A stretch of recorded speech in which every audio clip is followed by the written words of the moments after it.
Vitaly ended up being locked up in an absolute nightmare jail. The place that he's in is known as the Gulag, an immigration detention center in the Philippines. Now, they call it the Gulag, rat-infested and overcrowded. He's currently locked up in Camp Bagong Diwa, which isn't exactly a wellness retreat. It's overcrowded, undersupplied, and looks like something out of a post-apocalyptic horror flick. 30 guys to a cell, and about as much personal space as the inside of a sardine can. There is no bail. One of YouTube's original kings, a man who once seemed absolutely untouchable, may have just permanently destroyed his career in a single, disastrous trip. He was a prankster who built an empire on chaos, but his latest stunt pushed things way too far. So how did a YouTuber with millions of loyal followers end up facing down an entire country and getting threatened with a lifetime ban? This wasn't just another prank gone wrong or a simple mistake caught on camera. This was a complete and public meltdown, and it exposed a darkness that had been growing behind the scenes for years. What happened in the Philippines wasn't the start of his downfall. That's right, zero bail. And I guess what makes this just so incredibly ironic is apparently he wanted to go to jail. Nobody controls me. If I go to jail, I'll go to jail. I'm a grown man. I love jail. I get it up there for free. I don't have to pay. It was the explosive finale. Before the scandals and the burnout, you have to understand that Vitaly wasn't just a YouTuber. He was a king. During the golden age of the platform, VitalyzdTv was a cultural phenomenon, a channel that defined an entire genre and pulled in billions of views. He was the original bad boy of pranks, the guy everyone else was secretly trying to copy. Madam, I'm gonna rob you if you keep walking away. I want to give you money. No? Okay. No. Okay, because you got a COVID mask. You live. His entire brand was built on one simple, powerful idea: doing the things no one else would dare to. He cemented his legend in 2014 when he invaded the pitch during the FIFA World Cup final, one of the most watched television events in human history. With natural-born prankster written across his chest, he wasn't just a streaker. He was making a statement to the whole world. At his peak, he seemed unstoppable, a chaotic force of nature who broke every rule and only became more famous for it. Millions cheered him on for his boldness.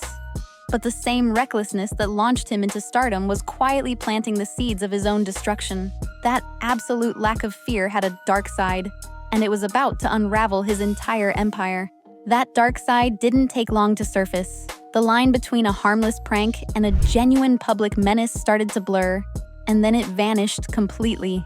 The stunts spiraled into a disturbing pattern of arrests and serious legal trouble. He was arrested for climbing the iconic Hollywood sign just for a video. He was arrested again after jumping into a shark tank. But the pranks took their most dangerous turn when he staged a fake bomb threat. A stunt so reckless it landed him with felony charges and outrage from the public. But it didn't stop there. The controversies took an even darker turn as accusations surfaced from a female jogger, casting a sinister shadow over his prankster persona. His life became a revolving door of police stations and court dates. With each incident, his reputation became more toxic. The brand deals dried up, the viral fame faded, and the views began to plummet. The king was losing his kingdom. Desperate to feel the spotlight again and recapture that old magic, Vitaly needed a new stage, a place far from his problems in the US. And he chose the Philippines. This trip to the Philippines was supposed to be his redemption tour. In his mind, it was a fresh start, a new audience, and a chance to prove he still had it. At first, the videos looked like standard influencer content, exploring markets, trying local food. But quickly, the old Vitaly began to show through, and his behavior turned ugly. He posted clips where he openly laughed while mocking the accents of the local people he interacted with. A cheap shot that immediately felt disrespectful. But the moment that truly ignited the firestorm was a video that was both cruel and deeply out of touch. He filmed himself throwing a handful of cash at a group of impoverished children on the street, watching with a grin as they scrambled in the dirt to grab the money. It wasn't a prank. It was a disgusting display of power, using human beings and their poverty as props for his content. He wasn't there to appreciate a culture. He was there to exploit it. He thought he was creating another viral hit, but he had made a critical miscalculation. He hadn't just offended a few people. He had lit a fuse under an entire nation, and the explosion was coming. The explosion was faster and more brutal than he could have ever imagined. It didn't just start with a few angry comments. It erupted into a national digital uprising. Within hours, hashtags like Cancel Vitaly and Respect the Philippines were trending across the country, acting as rally cries for a population that felt deeply disrespected. This wasn't just online drama. It was a defense of national pride. Filipino creators and influencers mobilized, posting videos that methodically dismantled Vitaly's content, explaining to a global audience why his actions were so damaging. The narrative was ripped away from him. For years, Vitaly had built his brand on punching up, at security guards, at corporations, at celebrities. But this time, he had made the fatal error of punching down, targeting ordinary citizens in their own home. He quickly discovered that when you do that, the people punch back. His comment sections became a war zone, but the online anger was about to spill over into the real world. The noise became so loud, it started reaching the ears of people in power. And this is where a social media scandal morphed into a potential international incident. The viral outrage caught the attention of local journalists, who started asking a very important question. Was Vitaly actually working in their country? Was he filming and monetizing content while on a tourist visa, which would be a direct violation of immigration law? Suddenly, the situation escalated.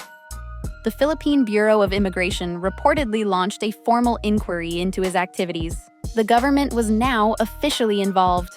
Public officials began to speak out, with one congressman releasing a statement that foreigners who disrespect the Filipino people have no place in their country. The threat was no longer about being canceled online. It was about fines, immediate deportation, and being permanently blacklisted. With his back against the wall and his entire career on the line, the world watched to see how he would respond. A sincere apology might have calmed the waters, but what Vitaly did next was the equivalent of pouring gasoline on the fire. And the hammer fell hard. The first blow came from the platform that made him a star. YouTube quietly demonetized the offending videos, cutting off the revenue stream he had traveled halfway across the world to create. Then, the financial bleeding started as sponsors reportedly began to cut ties, realizing that his brand of controversy had become radioactive. No company wanted to be associated with the international outrage he had generated, but the most devastating consequence wasn't financial. It was official. Sources confirmed that the Philippine Bureau of Immigration placed his name on a formal watch list. This wasn't a temporary slap on the wrist. Being blacklisted means he could be denied entry to the country for the rest of his life. A permanent, public stain on his record. For a creator whose identity was built on traveling the globe to pull off wild stunts, being declared unwelcome by an entire nation is a catastrophic blow. His already damaged brand was now in critical condition. But the shockwaves from this incident went far beyond Vitaly's own career. It served as a chilling warning to a generation of influencers. So this is how the king falls. The story of Vitaly Zdorovetskiy is more than just another influencer scandal. It's a cautionary tale for the entire digital age. He went from being a fearless icon who streaked the World Cup final to an international outcast, brought down not by a corporation or a government, but by the very people he tried to use as props. His downfall serves as a stark reminder that the world has changed. Having a camera and a platform is no longer a license to treat other cultures as a backdrop for your own fame. The internet's old guards are learning a hard lesson. Respect is not optional, and consequences are very real. The world simply stopped laughing at the man who built an empire on reckless stunts, and now he's left in the silence. The final question is whether this marks the definitive end for the era of the shock prankster. Can a creator like Vitaly ever truly change? Or is he destined to fade away as a ghost of YouTube's past? A permanent reminder that fame built on disrespect is always destined to collapse?